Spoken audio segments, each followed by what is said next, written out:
Hello students, welcome in today's video class in the second part of our topic measurement. ठीक है, first part में मैंने आप लोग को ऑलरेडी इस टॉपिक को अच्छे से एक्सप्लेन कर दिया है। इस पार्ट में हम जो उसमें से कुछ इम्पॉर्टेंट पॉइंट्स है जो हमें सीखना ज़रूरी है, जो जानना ज़रूरी है, वो मैं आप लोग को बताऊंगा और कुछ क्वेश्चंस जो डेली लाइफ में हम जैसे यूज़ कर सकते हैं आपके और अच्छे समझने के लिए, उसको हम लोग सॉल्व करेंगे। ठीक है, तो सबसे पहले देखते हैं कौन कौन सा टॉपिक हम लोग कवर किए हैं फर्स्ट पार्ट में। तो हमने फर्स्ट पार्ट में जाना कि जो नॉन स्टैंडर्ड यूनिट्स हैं और स्टैंडर्ड यूनिट्स हैं, इसके बेस पे हम कैसे लेंथ को मेज़र करते हैं। ठीक है ना, ये हमारा एक टॉपिक था जिसमें हमने स्टैंडर्ड यूनिट्स और नॉन स्टैंडर्ड यूनिट्स को यूज़ करके हम कैसे मेज़र करेंगे लेंथ को, ये हम समझे थे। उसके बाद सेकंड टॉपिक में हम लेंथ को कंपेयर करने का भी समझे थे, कैसे लेंथ को कंपेयर करें। ठीक है, सिमिलरली जैसे हमने लेंथ में स्टैंडर्ड और नॉन स्टैंडर्ड यूनिट्स को सीखा और कंपेयर करना सीखा, उसी तरह से वेट्स के लिए भी जो नॉन स्टैंडर्ड यूनिट्स हैं और स्टैंडर्ड यूनिट्स हैं उनको हम लोग समझे थे और वेट्स को कंपेयर करना भी सीखे थे। और साथ ही साथ कैपेसिटी को नॉन स्टैंडर्ड यूनिट और स्टैंडर्ड यूनिट्स के बारे में जाने थे कि कैपेसिटी को मेज़र करने के लिए नॉन स्टैंडर्ड यूनिट्स और स्टैंडर्ड यूनिट्स कौन से हैं और उनको कंपेयर कैसे करेंगे। ये सारे टॉपिक्स को हम लोग फर्स्ट पार्ट में समझे थे। अब इनमें से कुछ इम्पॉर्टेंट बातें हैं जो मैं आपको इसको समझाऊंगा, जो कि आपको याद रखना बहुत ज़रूरी है। ठीक है, ताकि आप अपने बुक के जो क्वेश्चंस हैं आप उनको सॉल्व कर सकें और आप याद भी रखेंगे, ताकि आगे आप जब अगले क्लास में जाएंगे तो आपको वहाँ पे सब सीखने में ज़्यादा कठिनाई ना हो। ठीक है, तो शुरू करते हैं हम लोग आज का अपना टॉपिक। तो जो मैंने आप लोगों को सबसे पहला टॉपिक बताया था, non standard units and standard units of length. चलिए एक बार इसको फिर से समझते हैं।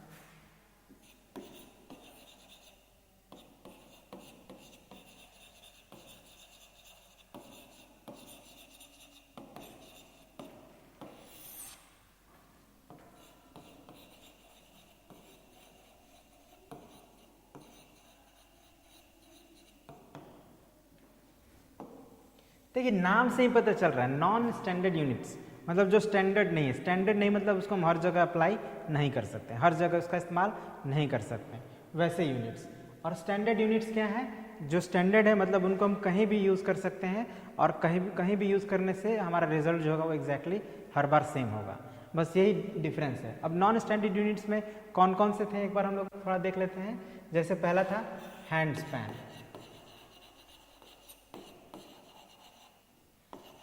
उसके बाद है क्यूबिट, डिजिट,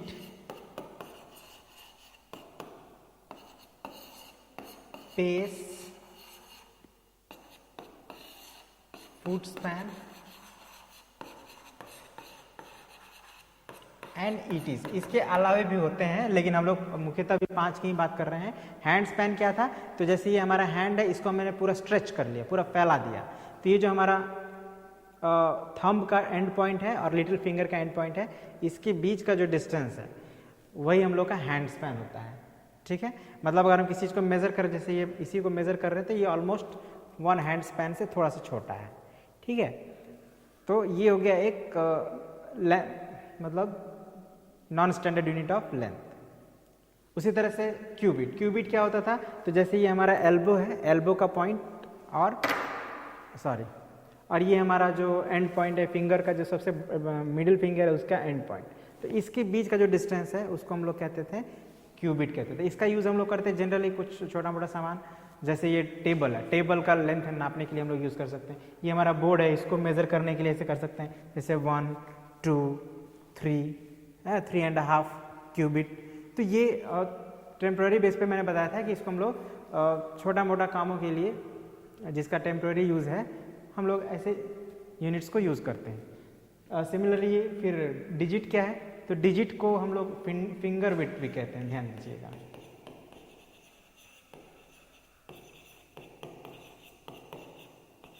फिंगर विड्थ मतलब ये उंगली है, उंगली की मोटाई जो है वही है डिजिट, इसी को हम लोग फिंगर विड्थ भी कहते हैं। अब पेस क्या है? तो पेस जब हम लोग जैसे स्टेप्स बढ़ाते हैं, अपना पैरों कदमों का स्टेप बढ़ाते हैं, तो हमारे दो स्टेप्स के बीच का जो डिस्टेंस होता है, मतलब एक स्टेप का जो लेंथ होता है, वही हमारा पेस कहलाता है। ठीक है। अब फुट स्पैन क्या है? तो हमारा जो तलवा है, एडी से लेकर जो उसका टो है, उसके बीच का जो लंबाई है वो फुट स्पैन कहलाता है। इसी तरह और भी कुछ नॉन स्टैंडर्ड यूनिट्स हैं जो लोग यूज़ करते हैं।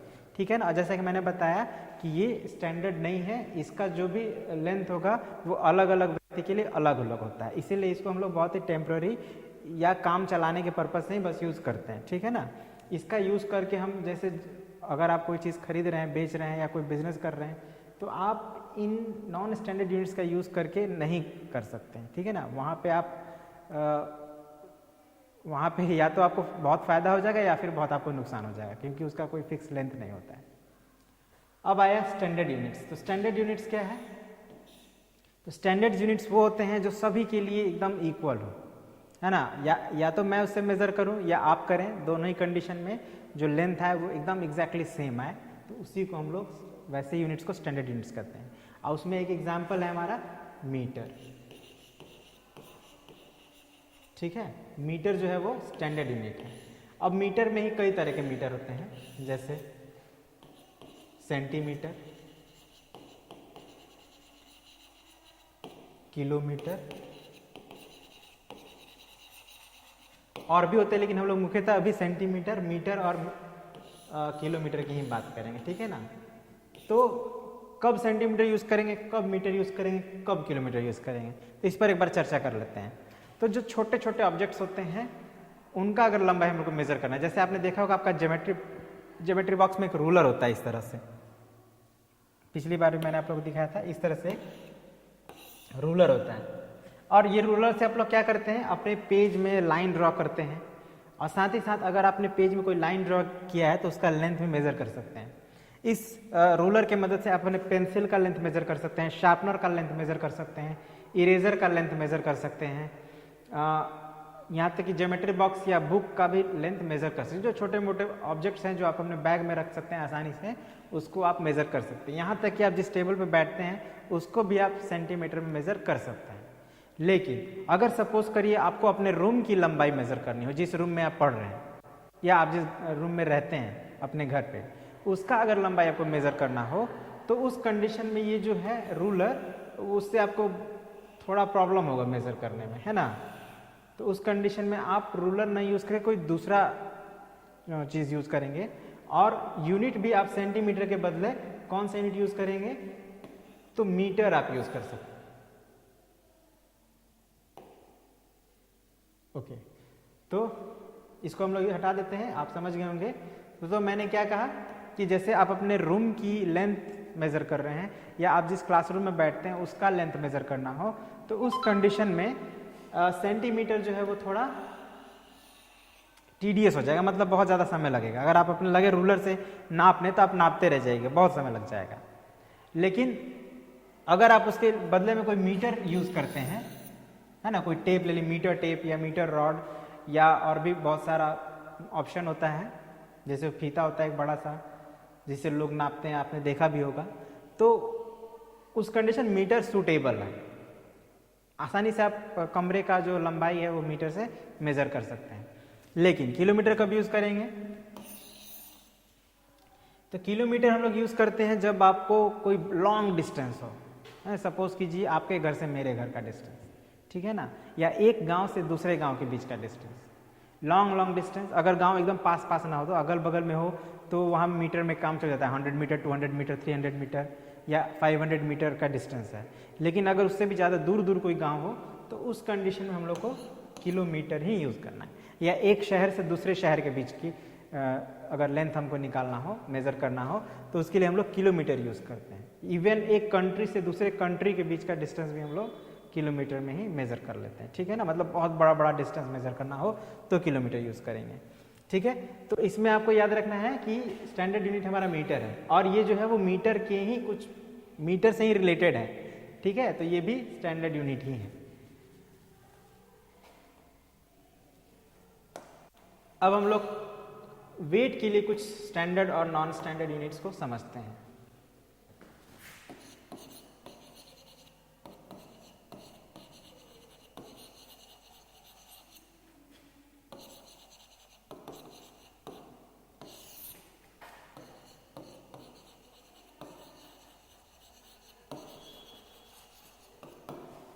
ठीक है, तो वेट के लिए हम नॉन स्टैंडर्ड यूनिट क्या यूज़ करते हैं? तो कुछ भी यूज़ कर सकते हैं, किसी चीज़ से भी कंपेयर करना चाहें हम लोग तो नॉन स्टैंडर्ड यूनिट यूज़ कर सकते हैं। जैसे सपोज कीजिए आप फ्रूट्स को तोल रहे हैं, फ्रूट्स में एक बड़ा फ्रूट है, एक छोटा फ्रूट है, लाइक एप्पल है एक, और इधर ग्रेप्स है। ठीक है ना, अब आपने क्या कि 1 एप्पल देखा मेजर करके तो ये 10 ग्रेप्स के बराबर है। ठीक है ना, 1 एप्पल 10 ग्रेप्स के बराबर है। मतलब आप कह सकते हैं कि जो वेट है 10 ग्रेप्स का वो 1 एप्पल के बराबर है। लेकिन अगर आप दूसरा एप्पल लेते हैं तो हो सकता है कि वो 11 ग्रेप्स के बराबर हो जाए या 9 ग्रेप्स के बराबर हो। तो ये सब नॉन स्टैंडर्ड, ये बस हम लोग कंपेयर करने के लिए ही यूज़ कर सकते हैं। एक पत्थर ले लिए और उसके कंपैरिजन में हम 2 ऑब्जेक्ट को मेज़र किए, ठीक है, और अब हम कह सकते हैं कि वो जो ऑब्जेक्ट है इस पत्थर से भारी है या हल्का है। मतलब नॉन स्टैंडर्ड में हम कुछ भी यूज़ कर सकते हैं, एप्पल, ऑरेंज, पोटैटो, बनाना, ऑनियन, स्टोन, कुछ भी यूज़ किया जा सकता है एक दूसरे ऑब्जेक्ट को मेज़र करने के लिए या सिंपली कहिए कंपेयर करने के लिए, है ना। तो इसमें एक्चुअली ज़्यादा यूज़ नहीं होता है, मगर हाँ स्टैंडर्ड यूनिट्स में इसमें हम लोग जनरली यूज़ करते हैं ग्राम। ठीक है ना, तो ग्राम से भी जो छोटा, अगर ग्राम भी है कि जो छोटा मोटा ऑब्जेक्ट के वेट को मेज़र करने के लिए काम आता है। जैसे सपोज करिए आपका बुक है, आपका बैग थोड़ा हेवी हो जाएगा, बुक ले लिए आप, कॉपी ले लीजिए, और आपका लंच बॉक्स ले लीजिए। ये छोटा छोटा चीज़ जो आप ब्रेकफास्ट कर रहे हैं, लंच कर रहे हैं, डिनर कर रहे हैं, आप जो भी खा रहे हैं वो, या ये सब चीज़ें ग्राम में मेज़र हो जाए। या आप बाज़ार जाते हैं, थोड़ा बहुत सामान खरीदते हैं तो ग्राम में आप खरीद लेते हैं, ठीक है ना। लेकिन इससे भी छोटा होता है, जैसे सपोज कीजिए मेडिसिन, आपने देखा होगा मेडिसिन बहुत छोटा छोटा होता है, तो उसका जो वेट होता है वो जनरली मिलीग्राम में होता है, क्योंकि वो बहुत ही छोटा है। ग्राम के कंपैरिजन में उसको ग्राम में रिप्रेजेंट करना बड़ा मुश्किल हो, क्योंकि वो बहुत छोटा होता है ना। लेकिन अगर कोई हेवी ऑब्जेक्ट है, जैसे आपका बैग है, आप खुद हैं, आपका बॉडी वेट, तो उसको अगर मेज़र करेंगे ग्राम में तो वो थोड़ा बहुत लंबा नंबर मिलेगा। तो उसके लिए हम लोग क्या यूज़ करते हैं, किलोग्राम। ठीक है ना, तो आप समझ गए होंगे ग्राम कब यूज़ करना है, मिलीग्राम कब यूज़ करना है, और किलोग्राम कब यूज़ करना है। मिलीग्राम हम लोग यूज़ करते बहुत ही छोटे छोटे ऑब्जेक्ट्स को वेट करने के लिए, जैसे मेडिसिन का वेट हो गया छोटा मोटा। ग्राम के लिए हम लोग जो थोड़ा खाने पीने का सामान जो होता है उसको, या बुक हो गया, कॉपी हो गया, ये सब ग्राम्स में आते हैं। आप बाज़ार जाते हैं खरीदने सब्जी वगैरह, तो आप 500 ग्राम, 250 ग्राम या 750 ग्राम इस तरह का हम लोग खरीदते हैं। कभी कभी ज़्यादा खरीदते हैं तो फिर वो केजी में खरीदना पड़ता है ना। और किलोग्राम क्या होगा, कुछ हेवी ऑब्जेक्ट, जैसे आपके बॉडी का वेट, या आपके बैग का वेट, या आपके और भी घर में आप साइकिल है, साइकिल का वेट, या बहुत सारा 1 महीने का राशन आप खरीद लें तो उसका वेट, तो वो सब क्या होगा, किलोग्राम में होगा। लेकिन किलोग्राम से भी, जैसे कभी कभी जैसे जो दुकान वाले हैं जो बेचने के लिए खरीदते हैं, अब वो तो किलोग्राम में भी नहीं खरीदते, वो तो क्विंटल्स में खरीदते हैं, है ना। बहुत सारा सामान लेकर आते हैं और बेचते हैं, तो फिर किलोग्राम से बड़ा हो जाएगा आपका क्विंटल, और इससे ही बड़ा होता है टन। लेकिन अभी इसको हम लोग अभी नहीं पढ़ेंगे, अभी हम लोग सिर्फ ग्राम, मिलीग्राम, किलोग्राम तक ही जानेंगे, ठीक है ना। और ये स्टैंडर्ड यूनिट है, ये कोई भी मेज़र करेगा। आप किसी भी दुकान से खरीद कर लाएँ, सपोज कीजिए आप एक दुकान से 500 ग्राम कुछ सामान खरीदते हैं, आपको अगर वो वही चीज़ आप घर में भी आकर अगर आपके पास है बैलेंस वेट करने वाला, तो उसको आप वहाँ भी अगर मेज़र करेंगे तो वो 500 ग्राम ही होगा, अगर वो सही से तौला होगा तो, ठीक है ना। तो इसीलिए इसको हम लोग स्टैंडर्ड यूनिट कहते हैं। कुल मिला के ये है कि स्टैंडर्ड यूनिट जो होता है वो सबके लिए एक समान होगा, और नॉन स्टैंडर्ड यूनिट अलग अलग होता है बस। अब हम लोग थोड़ा कैपेसिटी के लिए समझ लेते हैं नॉन स्टैंडर्ड यूनिट और स्टैंडर्ड यूनिट।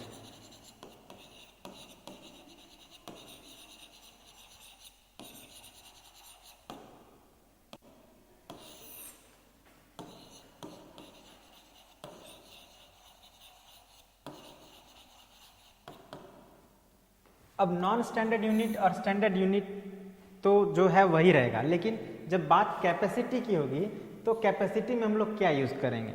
कैपेसिटी क्या होता है, तो कोई बर्तन है, कोई वेसल है या कोई भी ऑब्जेक्ट है, वो कितना वॉल्यूम, कितना जगह छेक रहा है, वही उसको कैपेसिटी कहा जाता है। ठीक है, जैसे सपोज एग्जांपल लीजिए, एक बर्तन है उसमें आप पानी रख रहे हैं, एक बड़ा बर्तन है उसमें भी आप पानी रखिए, या एक एग्जांपल लीजिए, एक जग ले लीजिए और एक बाल्टी ले लीजिए। अब बाल्टी में भी आप पानी भर सकते हैं, जग में भी भर सकते हैं, लेकिन किस में ज़्यादा पानी आएगा, बकेट में ज़्यादा पानी आएगा और जग में कम आएगा, यानी बकेट की कैपेसिटी ज़्यादा है। मतलब कोई चीज़ अपने अंदर रखने की कैपेसिटी, क्षमता कितनी, कितना होल्ड कर सकता है, वो ही उसका कैपेसिटी होता है। जग कम पानी को होल्ड कर सकता है, बकेट ज़्यादा पानी को होल्ड कर सकता है, तो बकेट की जो कैपेसिटी वो ज़्यादा है, जग की कैपेसिटी कम है। और ये कैपेसिटी जनरली हम लोग लिक्विड्स के लिए यूज़ करते हैं। लिक्विड मतलब जैसे पानी हो गया, दूध हो गया, है ना। लिक्विड्स क्या है, लिक्विड्स को मेजर करने के लिए करते हैं ना, वाटर, ऑयल, ठीक है ना। मोस्टली यही लिक्विड्स होते हैं, मिल्क होता है, वाटर होता है, ऑयल होता है। इसी तरह ज़्यादातर लिक्विड जो होते हैं वो ऑयल, वाटर, मिल्क इसी तरह ही होते हैं, है ना। तो अब इनको हम लोग ये कैपेसिटी को मेज़र करने के लिए हम लोग कौन सा यूनिट यूज़ करेंगे। अगर नॉन स्टैंडर्ड यूनिट है तो घर में जो हमारे बर्तन होते हैं, जैसे चम्मच, आप जैसे छोटे बच्चे को दूध पिलाया जाता है, चम्मच से दूध पिला दिया गया, है ना। और ग्लास हो गया, जग हो गया, बकेट हो गया, टैंक हो गया, ऊपर जो पानी का टंकी होता है वो सब, खैर पानी का टंकी का तो कैपेसिटी होता है वो, मतलब, लेकिन ऐसे ही बर्तन जो घर में नॉर्मल होते हैं, चम्मच, ग्लास, उसका भी एक अपना फिक्स कैपेसिटी होता है, लेकिन मोस्ट ऑफ द टाइम हम लोग को पता नहीं होता है कि उसका फिक्स कैपेसिटी क्या है। तो हम लोग क्या करते हैं, जैसे सपोज कि चाय बनाना है तो उसके लिए हम लोग क्या करेंगे, ग्लास से नापेंगे, 2 ग्लास पानी डाल दिए, 2 ग्लास दूध डाल दिए, ठीक है ना। ये हम लोग क्या किए, ग्लास का यूज़ किए। तो इसमें भी हम लोग कोई जो बर्तन यूज़ करेंगे वही एक नॉन स्टैंडर्ड यूनिट होगा। ग्लास यूज़ किए तो ग्लास हो जाएगा, जग यूज़ किए तो जग हो गया, बकेट यूज़ किए तो बकेट हो गया। कोई बड़ा चीज़ आपको पानी यूज़ करना है तो अब बकेट से खेत पटाना है, 4 बकेट पानी डाल दिए, है, छोटा सा खेत है, आपने अपने घर में ही या गमले में पानी देना है, 1 जग गए पानी दे दिए, तो अपने उसमें 1 जग जो है वो कोई स्टैंडर्ड नहीं है। हो सकता है मेरे घर का जग बड़ा हो, आपके घर का जग छोटा हो, ठीक है। तो ये जग हो गया, ग्लास हो गया, चम्मच भी इवन आप ले सकते हैं नॉन स्टैंडर्ड यूनिट के फॉर्म में, है ना। इसको थोड़ा हम लोग लिख लेते हैं, क्या क्या हो सकता है नॉन स्टैंडर्ड यूनिट में। जग हो गया, ग्लास हो गया, स्पून हो गया, बकेट, ETC। सिमिलरली कोई भी ऐसा कंटेनर जो होल्ड कर सकता है पानी को, उसको हम लोग नॉन स्टैंडर्ड यूनिट की कैटेगरी में ले सकते हैं, ठीक है। अब स्टैंडर्ड यूनिट में क्या है, तो स्टैंडर्ड यूनिट आपको ध्यान होगा जब आप बाजार में जाते हैं तेल खरीदने, ठीक है ना। जनरली लिक्विड अगर हम खरीदते हैं बाजार में जाकर, तो दूध खरीदते हैं, तेल खरीदते हैं, पानी तो खरीदते नहीं है। तो आप दूध लेने ही जा रहे हैं, तो जो दुकानदार है वो क्या करता है, एक बर्तन होता है उसके पास इस तरह से, मैंने आपको बताया भी था, और उसमें एक हैंडल लगा रहता है, उस हैंडल को वो डिप करके उसमें से निकालता है, पूरा भरकर आपको दे देता है। और इसका हो सकता है इसका डिपेंड करता है कैपेसिटी कितना है। अगर आपको 250 चाहिए तो इसका कैपेसिटी 250 ml भी हो सकता है।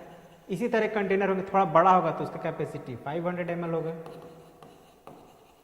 और बड़ा होगा तो 1000 ml भी होता है, ठीक है ना। यानी आपको क्या समझ में आया कि जो मिलीलीटर है ये एक स्टैंडर्ड यूनिट है, और ये आपको किसी भी शॉपकीपर जो लिक्विड सेल करते हैं, लिक्विड यानी ऑयल या मिल्क सेल करते हैं, उनके पास ये मिलेगा आपको, ठीक है। तो ये इसमें कोई डिफरेंस नहीं आएगा, ठीक है ना, स्टैंडर्ड है। आप किसी भी दुकान से खरीदेंगे तो आपको एग्जैक्टली वही मिलेगा। लेकिन अगर आप ग्लास से खरीदते हैं तो हो सकता है मेरा ग्लास छोटा हो तो मैं अगर आपको दूं तो आपको थोड़ा सा कम मिले, किसी का ग्लास बड़ा हो तो वो ज़्यादा उससे मिल जाएगा, तो फिर यहाँ पे प्रॉब्लम आ जाएगी। तो इसीलिए इसको हम लोग नॉन स्टैंडर्ड यूनिट कहते हैं, ठीक है ना। लेकिन ये एकदम स्टैंडर्ड यूनिट है, इसमें कोई प्रॉब्लम नहीं आना। तो आपको याद रखना है स्टैंडर्ड यूनिट क्या होता है, तो लीटर, LITRE। अब इसमें थोड़ा अगर छोटा है तो मिलीलीटर होगा,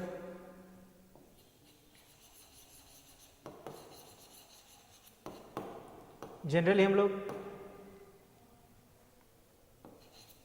मिलीलीटर ही थोड़ा बहुत सामान खरीदा होता है, एक बोतल या आधा बोतल, तो मिलीलीटर में यूज़ करते हैं। लीटर हो गया थोड़ा उससे बड़ा, और इससे ही बड़ा होता है किलो लीटर। अब किलो लीटर तो बहुत ज़्यादा कैपेसिटी होगी इसका। समझिए कि बड़ा सा टैंक जो होता है ना, उसका कैपेसिटी किलो लीटर में हो सकता है, नहीं तो आजकल टैंक भी लीटर में आते हैं। 500 लीटर, 800 लीटर, अगर 1000 लीटर हो जाता है तभी वो किलो लीटर के बराबर होगा, ठीक है ना। तो आप समझ लीजिए कि छोटा मोटा चीज़ को मेज़र करने के लिए, कैपेसिटी चेक करने के लिए मिलीलीटर यूज़ करेंगे। थोड़ा बड़ा है तो लीटर, जैसे समझ के लिए यहाँ पे जग को हम लोग किस में मेज़र करेंगे? लीटर में। ग्लास मिलीलीटर में। सिमिलरली जो स्पून होगा वो भी मिलीलीटर में ही करेंगे, और बकेट किस में होगा? तो लीटर में होगा, ठीक है। तो ये सारी चीज़ें हैं जो आपको ध्यान रखना है जब भी आप कैपेसिटी मेज़र कर रहे हो, ठीक है ना। और ये आपको याद रखना है कि जो लीटर होता है वो स्टैंडर्ड यूनिट होता है कैपेसिटी के लिए। तो जो भी ये तीनों बातें थी मैंने आपको स्टैंडर्ड और नॉन स्टैंडर्ड बता दिया है। अब कुछ बातें हैं जो आपको याद रखना है, वो कौन सी बातें हैं उनको हम एक बार देख लेते हैं। तो पहला है आपको ये लेंथ से रिलेटेड। पहला जो ये है किससे रिलेटेड है? लेंथ से। इसमें क्या आपको याद रखना है कि जो standard unit for measuring length है वो क्या है? मीटर है। ये आपको याद रखना है। क्या याद रखना है? कि the standard unit for measuring length is metre. Second बात याद रखना है कि जो मीटर स्केल होता है, मीटर स्केल मतलब वही पैमाना, मतलब हम लोग कहने का मतलब ये है कि लेंथ को मेजर करने के लिए हम लोग मीटर स्केल यूज करते हैं, क्योंकि metre is the standard unit of length. तो जो स्टैंडर्ड है वही स्केल यूज किया जाता है। और थर्ड बात आपको याद रखना है कि 1 metre is equal to 100 centimetre. इसका मतलब क्या हुआ? इसका मतलब ये है, आपको जो याद रखना है कि 1 मीटर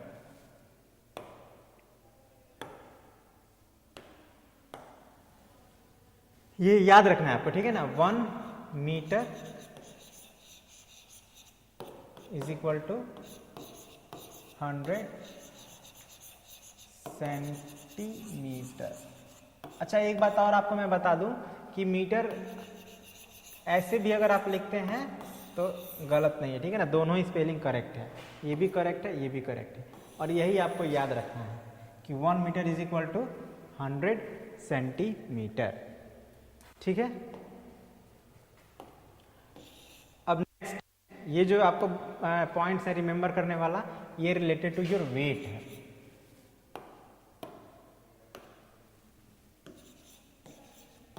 वेट से रिलेटेड कुछ इंपॉर्टेंट बातें हैं जो आप याद रखेंगे। अब वो क्या है कि जैसे आपका लेंथ का स्टैंडर्ड यूनिट मीटर था, वैसे ही वेट का स्टैंडर्ड यूनिट क्या है? ग्राम है। ये आपको याद रखना है।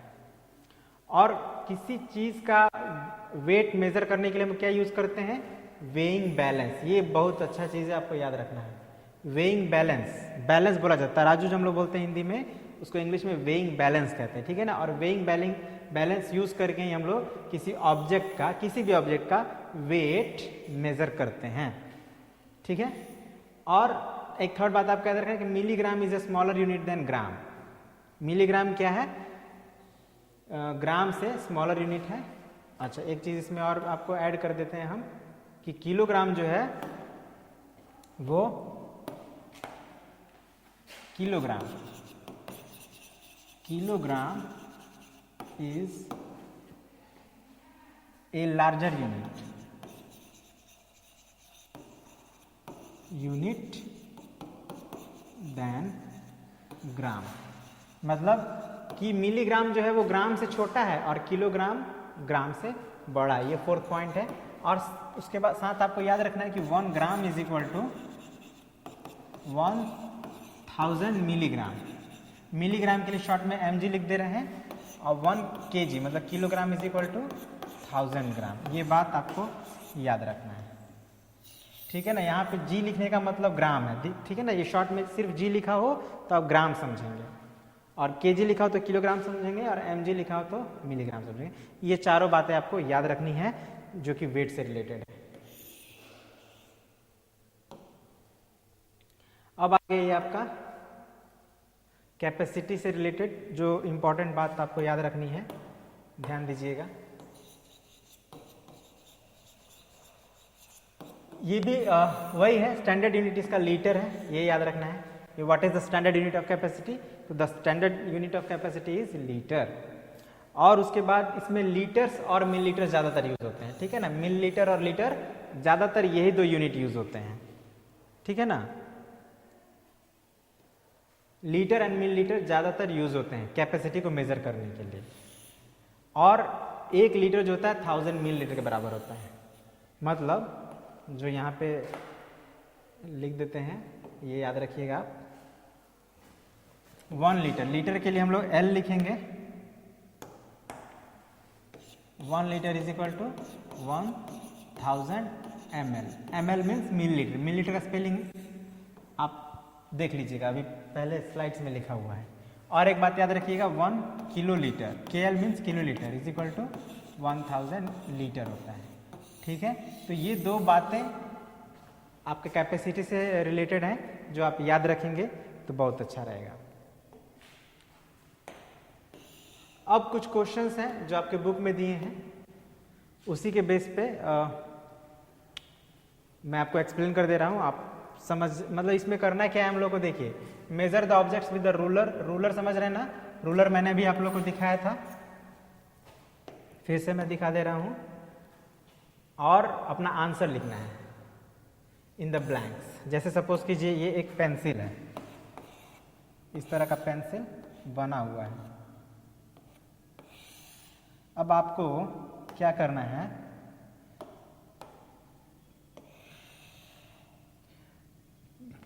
इसका मेजर करना है और यहाँ पे एक डैश दिया, इस पे आपको बताना कितना सेंटीमीटर है।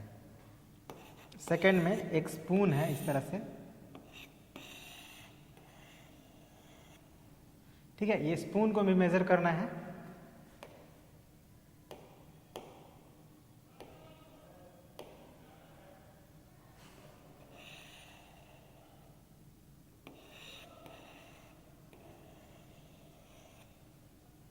ये एक स्पून है। और थर्ड में सब सपोज करिए कि एक पेंट ब्रश है इस तरह का,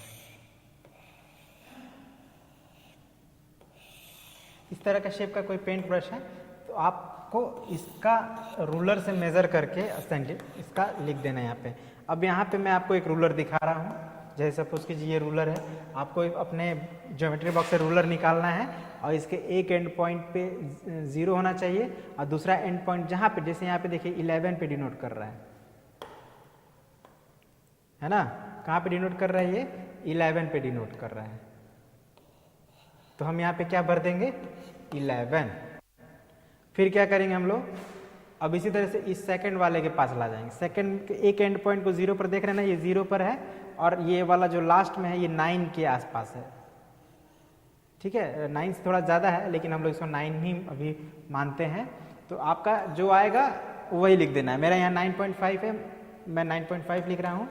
0.5 इसलिए लिख रहा हूँ क्योंकि ये थोड़ा ज़्यादा है, ये अभी आपको पढ़ाया गया नहीं है, तो इसीलिए अभी मैं 0.5 पॉइंट नहीं दूंगा, ठीक है। केवल 9 लिख रहा हूँ। उसी तरह से आप इसको मेज़र करेंगे और जितना होगा, जैसे ही सपोज कीजिए 15 है तो यहाँ 15 लिख देना है, ठीक है ना। तो इतना ही करना है आपको, अपने रूलर से मेज़र करके लिख देना है। देखते हैं हम लोग अब नेक्स्ट क्वेश्चन क्या है। Next question, encircle the standard unit.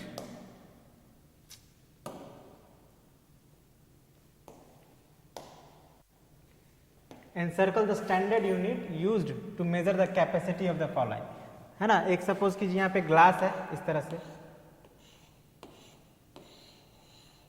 दूसरी तरफ यहाँ पे जग है,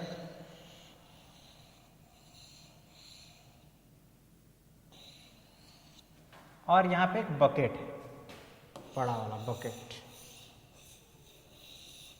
ना, इसमें हैंडल लगा हुआ है। अब आपको बताना है कि इसके लिए 2 ऑप्शन रहेंगे, ml और लीटर।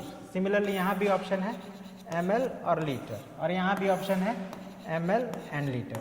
तो बताइए कि आप इस ग्लास का कैपेसिटी मेजर करने के लिए आपके लिए कौन सुटेबल, लीटर या मिली लीटर?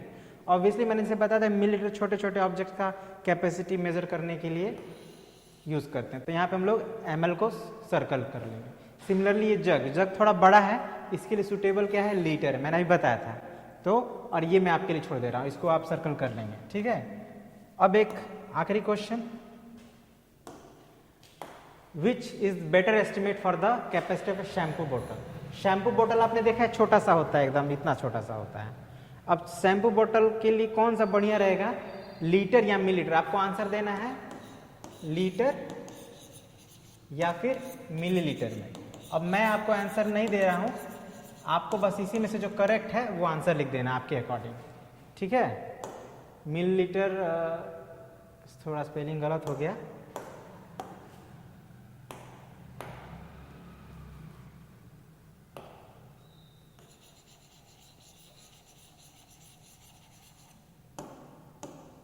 ठीक है। ये दोनों में से कोई एक ऑप्शन होगा, ये मैं छोड़ दे रहा हूं आपके लिए, इसको आप चूज द करेक्ट आंसर, यहाँ पे मैं लिख दे रहा हूं, चूज द करेक्ट ऑप्शन। इन दोनों में से करेक्ट आंसर है, आपको वही सेलेक्ट करना है, ये मैं आपके लिए छोड़ रहा हूँ, ठीक है। तो इसी के साथ आपका आज का जो ये वीडियो है खत्म हो जाता है, और साथ साथ ही आपका टॉपिक भी खत्म हो जा रहा है, ओके। तो आई होप आपको जो मैंने बात बताया वो आप समझ गए होंगे, और जो भी मैंने आपको याद करने के लिए बोला है आप उसे याद कर लेंगे, ओके। तो मिलते हैं नेक्स्ट वीडियो में नेक्स्ट टॉपिक के साथ। आज के लिए इतना ही, थैंक यू वेरी मच।